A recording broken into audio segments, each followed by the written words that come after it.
sang Raja Dangdut Bung Haji Rhoma Irama, yang seakan-akan akhir-akhir ini beralih profesi ke ahli nasab jahil, termasuk dari akhlaknya atau kebiasaannya orang-orang bodoh ialah al-ijabah qabla ayyasma', menjawab sebelum memperhatikan, wal mu'aradah qabla ayyafham, dan i'tirad atau mengkritiki sebelum dia faham apa yang disampaikan oleh lawan. Yang ketiga, al-hukmu bima la ya'lam, dan menghukumi sesuatu yang tidak ia ketahui. Dan ini saya perhatikan berada pada Gus Aziz Jazuli. Kemudian langsung diarahkan kepada makna bahwasanya Syekh Nawawi Banten itu telah mengisbat Habib. Jangan gitu, bos. Nah, sekarang kalau semuanya ini nggak diterima, lantas ulama yang seperti apa yang mereka ingini? Jadi artinya dalam redaksi atau hadis yang dibawakan oleh Ustadz Idrus Romli itu memiliki makna yang multitafsir. Kira untuk mengartikan kepada al-ghina, kekayaan, ini sangatlah jauh. Kenapa? Karena Ibnu Mas'ud menuturkan hadis tersebut berawal dari menafsiri ayat yang berbunyi wa minan nasi may yashtari lahwal hadis. Assalamualaikum warahmatullahi wabarakatuh. Bismillah walhamdulillah wassalatu wassalamu ala Rasulillah wa alihi wa sahbihi wa man walah wa la hawla wa la quwwata illa billah, amma ba'du. Para pemirsa yang budiman yang dirahmati oleh Allah Subhanahu wa taala. Baru-baru ini beredar sebuah video. Di sana tampak Gus Aziz Jazuli menanggapi atau mengkritiki statement atau pernyataan Ki Haji Idrus Romli terhadap sang Raja Dangdut Bung Haji Rhoma Irama, yang seakan-akan akhir-akhir ini beralih profesi ke ahli nasab. Saya perhatikan tanggapan Gus Aziz Jazuli mengingatkan saya kepada suatu maqalah yang disampaikan oleh Al-Imam As-Sadiq. Min akhlaqil jahil, termasuk dari akhlaknya atau kebiasaannya orang-orang bodoh ialah al-ijabah qabla ayyasma', menjawab sebelum memperhatikan, wal mu'aradah qabla ayyafham, dan i'tirad atau mengkritiki sebelum dia faham apa yang disampaikan oleh lawan. Yang ketiga, al-hukmu bima la ya'lam, dan menghukumi sesuatu yang tidak ia ketahui. Dan ini saya perhatikan berada pada Gus Aziz Jazuli. Coba kita dengarkan terlebih dahulu tanggapan beliau di video tersebut. Namanya kan harus jelas bagiannya, apakah dia ulama sejarah, ataukah ulama ahli hadis, apakah ulama ahli tafsir, dan lain sebagainya. Kan dilihat dulu. Jangan dikit-dikit ketika Syekh Nawawi Banten menyebut atau menguraikan, menafsirkan makna Habib, kemudian langsung diarahkan kepada makna bahwasanya Syekh Nawawi Banten itu telah mengisbat Habib. Jangan gitu, bos. Jangan gitu, ya. Dari cuplikan tersebut, kita sudah mendengarkan secara seksama Gus Aziz Jazuli mengatakan bahwasanya ulama yang seperti apakah yang mengithbat nasab Sadaba Alawi. Ulama itu kan ada spesialisnya masing-masing. Ada spesialis nasab, ada spesialis tarikh, ada spesialis tafsir, ada spesialis fikih, ada spesialis hadis, dan lain sebagainya. Beliau juga menjelaskan jangan sampai ketika Syekh Nawawi Banten menguraikan makna Habib langsung diarahkan kepada makna itsbat. Loh, ini kan jelas ketika menguraikan makna Habib di situ min dzurriyyati Rasulillah, dari jalur dari yang berupa laki-laki. Kalau berupa perempuan Hubabah. Berarti di situ termasuk dari dzurriyyah Rasulullah diakui oleh Syekh Nawawi Banten. Sekarang seumpamanya nggak diterima itsbatnya Syekh Nawawi Banten karena dianggap bukan ahli nasab. Kalau seperti itu ini bertolak belakang dengan pernyataan Haji Imaduddin yang kemarin-kemarin itu tentang itsbat Kiai Haji Maimun Zubair terhadap nasab Wali Songo. Seharusnya kalau itsbatnya Kiai Haji Maimun Zubair terhadap nasab Wali Songo ini diterima, seharusnya itsbat daripada Syekh Nawawi Banten juga diterima dong. Itsbat daripada Syekh Muhammad Yasin Al-Faddani juga diterima.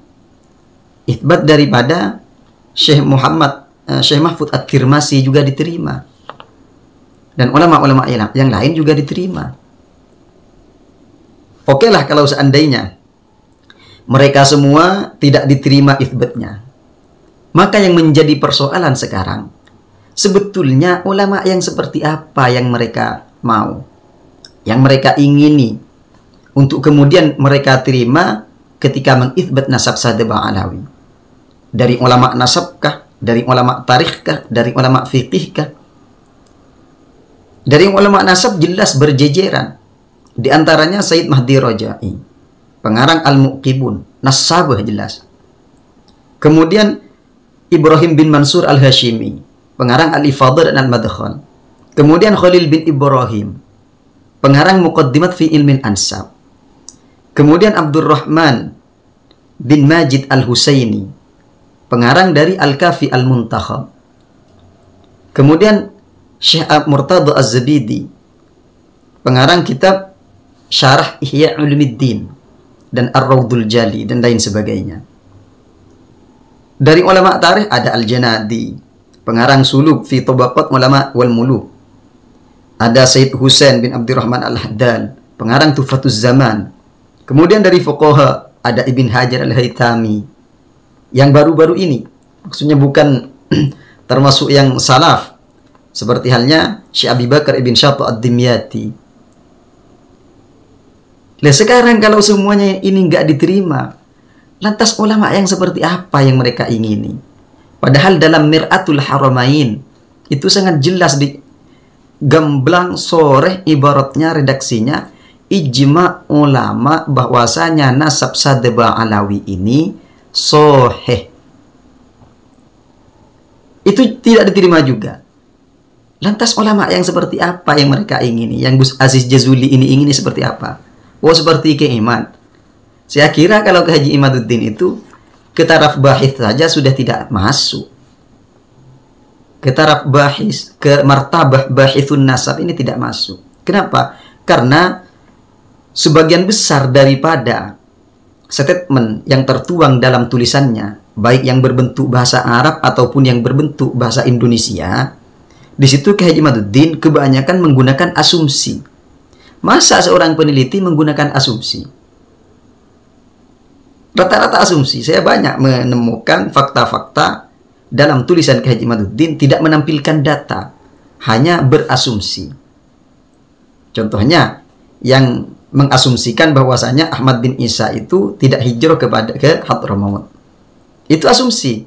Ihtamalah bahasanya dalam kitabnya. Ini ya apa ini?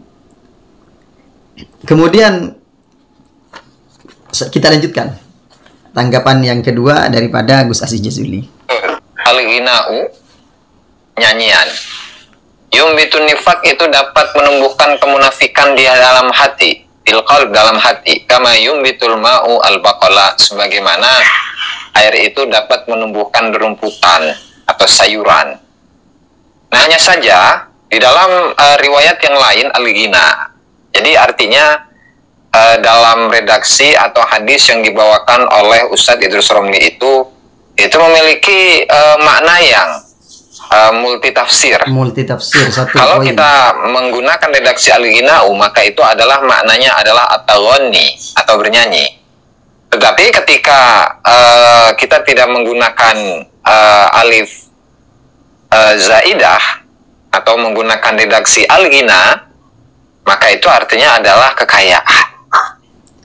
Kita sudah dengarkan secara seksama apa yang telah disampaikan oleh Gus Aziz Jazuli barusan, bahwasanya hadis yang disampaikan oleh Abdullah bin Mas'ud ini adalah memiliki makna yang multitafsir. bisa diartikan al-ghina, bisa diartikan al-ghina. Kalau ghina artinya kekayaan, kalau ghina berarti taghanni. Saya kira untuk mengartikan kepada al-ghina kekayaan ini sangatlah jauh. Kenapa?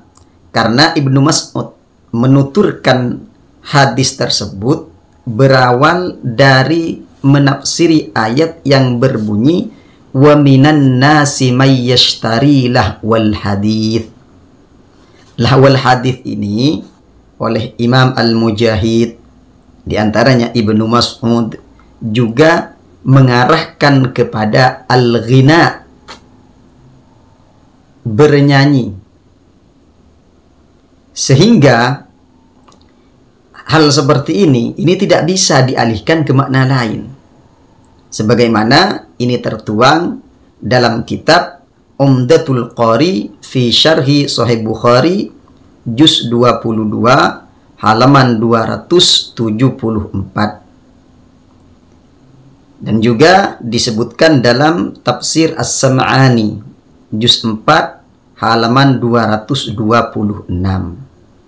Juga disebutkan dalam Al-Hidayah ila Bulughun Nihayah. Dan di dalam kitab-kitab tafsir yang lain juga disebutkan. Tafsir Ibnu Hatim, tafsir Ibn Katsir, dan lain sebagainya.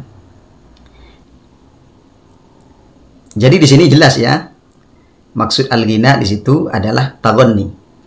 Jangan diarahkan ke ghina bermakna kekayaan.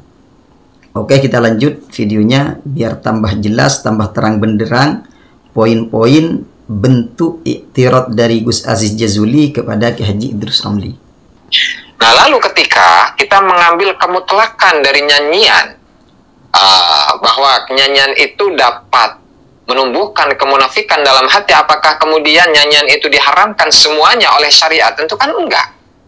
Ya, sehingga nih saya mohon ini kepada Bapak Ustadz Idrus Ramli untuk kembali lagi mendalami pemaknaan atas teks hadis. Kita sudah dengarkan kembali apa yang sudah disampaikan oleh Gus Aziz Jazuli. Ini saya kira tidak paham terhadap apa yang disampaikan oleh Ki Haji Idrus Ramli. Makanya ini termasuk min akhlaqil jahil al-mu'aradah qabla ayyafham. Sebelum memahami, sebelum mendengarkan secara seksama apa intisari yang disampaikan oleh Ki Haji Idrus Ramli itu, langsung mengiktirad, mengkritiki, akhirnya tidak nyambung.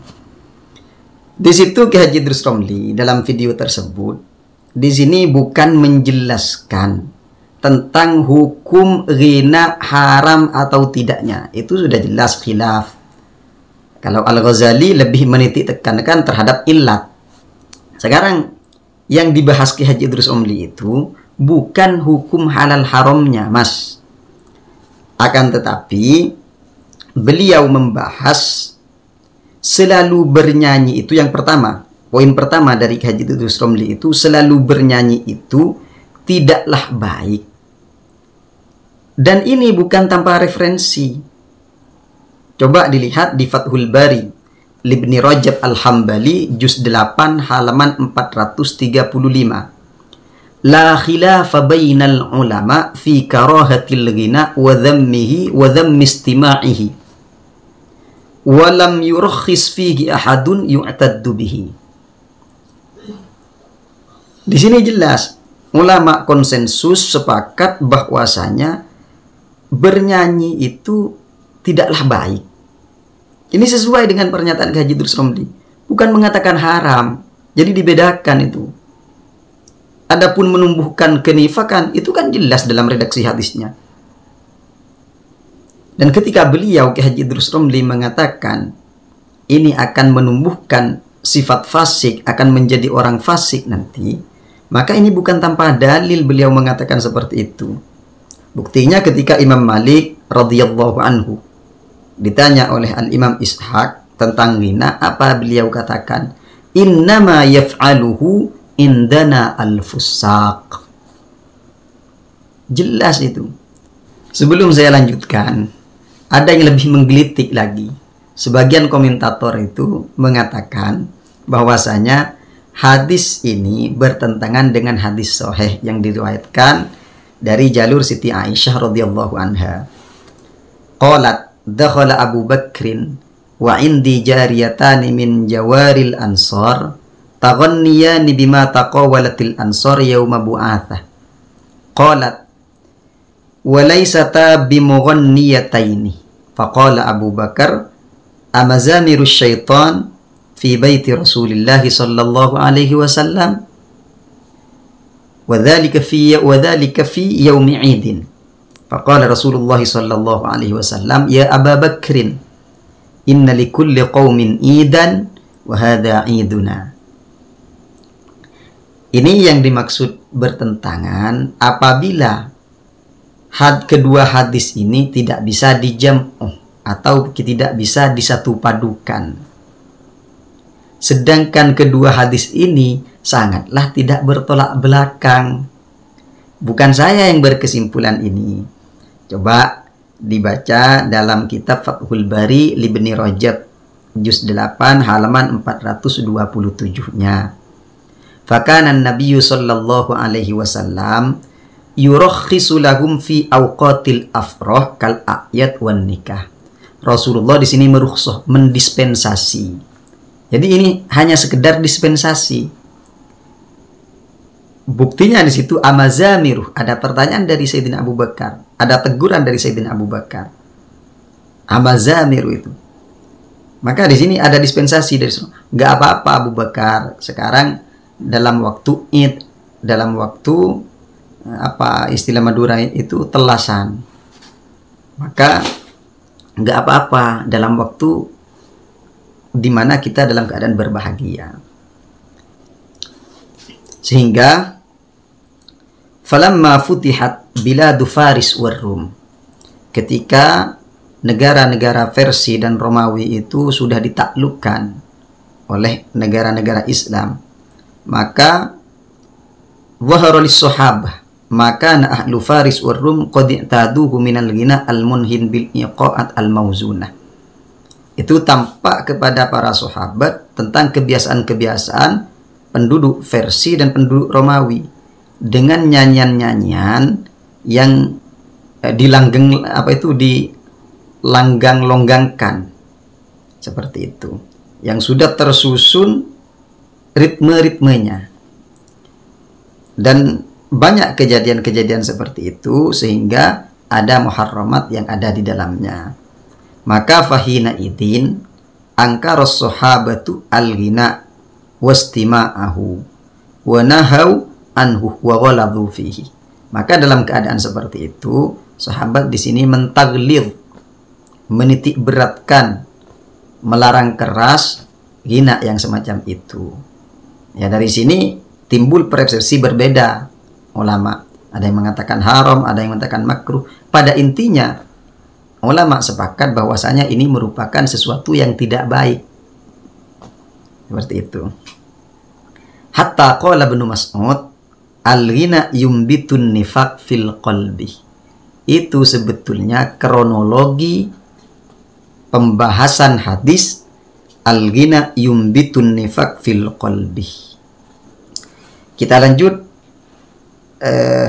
daripada tanggapan Gus Aziz Jazuli. Itu sebagian saja tersebut. Tetapi pertanyaannya, apakah kemudian para habaib atau Ba'lawi yang dibela mati-matian oleh Bapak Ustadz Idrus Ramli itu termasuk dalam kategori Ahlul Bait? Apakah bisa dibuktikan ya melalui data-data? Apakah bisa dibuktikan melalui data-data sejarah, melalui data-data dalam ilmu nasab? Apalagi bisa dibuktikan dengan DNA? Kalau tidak, nanti dulu. Jangan mengaku-ngaku ketika. Nah, di sini pesan saya kepada Gus Aziz Jazuli, sampean itu mau minta bukti yang seperti apa? Bukti DNA. DNA itu tidak diakui, Gus. Yopo katanya mau membahas dari sisi nasab, dari sisi ulama nasab. Sedangkan teori yang ada pada ulama nasab dilabrak semua. Yopo ini? Coba sebutkan ulama nasab mana yang mengesahkan DNA. Oh, ada namanya adalah Khalil bin Ibrahim dalam Muqaddimat fi Ilmil Ansab. Di situ disalahartikan, entah itu diselewengkan secara sengaja atau tidak. Di situ di judulnya jelas wali ziyadatil wa'yi bi ilmil basmah al-warathiyah nunqilu lakum ma awradahu ba'du khubara'il himdin nawawi. Itu merupakan nukilan untuk menambah wawasan akan ilmu DNA ini. Maka saya akan salimi untuk kalian semua, akan saya tampilkan untuk kalian semua apa yang telah dituturkan oleh seorang ustadz yang bernama Ubaidillah Khadir. Jadi di bawah itu, di bawah judul tersebut, ini bukan perkataan Khalil bin Ibrahim, tapi perkataan seorang pakar DNA. Sekarang untuk menghukumi DNA ini, kita rujuk kepada ulama nasab. Ulama nasab semuanya itu sepakat bahwasanya DNA ini tidak bisa dijadikan turuk atau metode untuk menetapkan nasab yang jauh. Yang bisa hanya nasab yang dekat, itu pun dalam koridor sempit, dalam ranah yang sangat sempit, yaitu ketika ada seorang bapak mengingkari terhadap anaknya.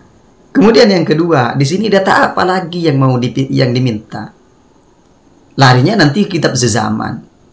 Ketika saya minta kepada Gus Aziz Jazuli, mulai dari kemarin saya diskusi dengan beliau, mana ada kitab nasab yang mensyaratkan kitab sezaman? Tolong tampilkan kepada saya satu saja.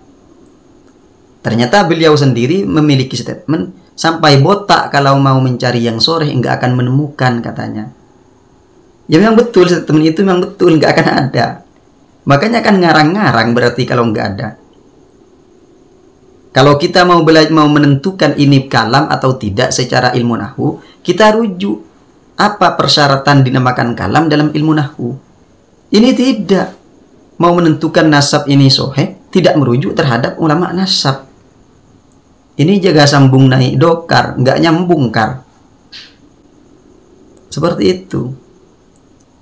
Makanya saya merasa aneh. Kemudian nggak mungkin lah ada orang yang tidak terdata. Loh, kok bisa mengatakan nggak mungkin? Berarti di situ ketika data, pengumpulan data harus dari kitab. Semuanya harus dari kitab. Kalau semuanya harus butuh kitab, maka otomatis Ki Haji Imaduddin tesisnya atau tulisannya itu rungkat 1000 kali. Kenapa kok rungkat 1000 kali? Karena Ki Haji Imaduddin yang pertama di situ dalam nasab Muhammad ke Ali Al-Uraidi terpaut 131 tahun. Pernyataan Ki Haji Imaduddin sendiri di situ menyatakan ini berdasarkan syuhrah wal istifadah. Untuk membuktikan syuhrah wal istifadah, di situ Ki Haji Imaduddin bukan menggunakan kitab, tapi ini informasi dari keluarganya, dari keturunannya. Berarti ada syuhrah wal istifadah yang tidak dibuktikan dengan kitab. Oh, beralasan itu kan masanya masih sebentar. Nah, sekarang ulama nasab mengatakan masa yang masih bisa untuk dikonfirmasi keabsahannya itu berapa tahun? Bukan 131 tahun, tapi 100 tahun. Itu dalam Al-Kafi Al-Muntakhab, jelas ibaratnya. Oke lah, seumpamanya 131 tahun itu masih dekat dengan 100 tahun. Lantas gimana kalau di Syajaratul Mubarakah penambahan 2 orang, sedangkan dalam kitab-kitab sebelumnya di Al-Majdi, di Sirru Silsilatil Alawiyah, itu hanya menyebutkan 1, yaitu Muhammad Abu Ja'far. Sekarang 2 nama ini diambil dari mana? Oh, Ki Haji Imaduddin menyatakan sendiri di saat beliau mengisi seminar nasional. Beliau mengatakan bahwasanya 2 orang ini diambil dari pernyataan. Itu lagi-lagi itu asumsi, nggak ada dalilnya, nggak ada datanya. Ki Haji Imaduddin mengatakan seperti itu. Karena Abu Ja'far Muhammad ini hidupnya di Roy, maka di sini memiliki keturunan banyak di Roy.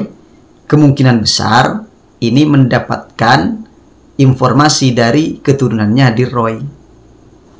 Ini kan berarti ada syuhrah wal istifadah yang tidak dibuktikan oleh kitab, tapi dibuktikan oleh riwayat. Nah sekarang, kenapa kalau syuhra wal istifadah yang dibuktikan oleh riwayat dari putra Ahmad bin Isa yang dua selain Muhammad Abu Ja'far ini diterima, kenapa kok Ubaidillah tidak diterima? Ini ada apa dengan pola pikirnya Ki Haji Imaduddin ini? Kok aneh? Makanya saya pertanyakan ke Gus Aziz Jazuli itu. Kemudian dalam video tersebut juga Gus Aziz Jazuli memberikan kesimpulan bahwasanya Kiai Haji Idrus Romli memfitnah Bung Haji Roma Irama, difitnah mengakui dirinya sebagai ahli nasab. Padahal Bung Haji Roma Irama sendiri mengakui dirinya bukan pakar nasab, akan tetapi cuma ahli jereng dangdut. Memang betul, secara lafadz Bung Haji Roma Irama mengatakan dirinya bukan ahli nasab, bukan pakar nasab. Hanya saja dalam praktek, dalam lapangan, seakan-akan Bung Haji Roma Irama itu memposisikan dirinya sebagai ahli nasab. Buktinya apa? Dalam satu kesempatan, Bung Haji Roma Irama mengatakan, tapi ini riwayat bil makna ya, secara lafadznya mungkin gak sesuai dengan apa yang saya katakan. Cuma pada intinya Bung Haji Roma Irama itu mengatakan termasuk kado daripada ulang tahun Republik Indonesia ini adalah batalnya nasabah Alawi secara kajian ilmu sejarah, secara kajian ilmiah biologi, secara dan lain sebagainya, kata Bung Haji Roma Irama. Seperti itu, apakah dirinya berbicara menentukan dan menetapkan, memastikan akan kebatalan nasab sadaba Alawi tersebut? Berkata seperti itu, bukankah itu termasuk memposisikan dirinya sebagai ahli nasab? Atau kalau tetap tidak mengakui, saya nggak pakar nasab. Kenapa kok kalau nggak pakar nasab, kenapa kok langsung menentukan? Seperti itu.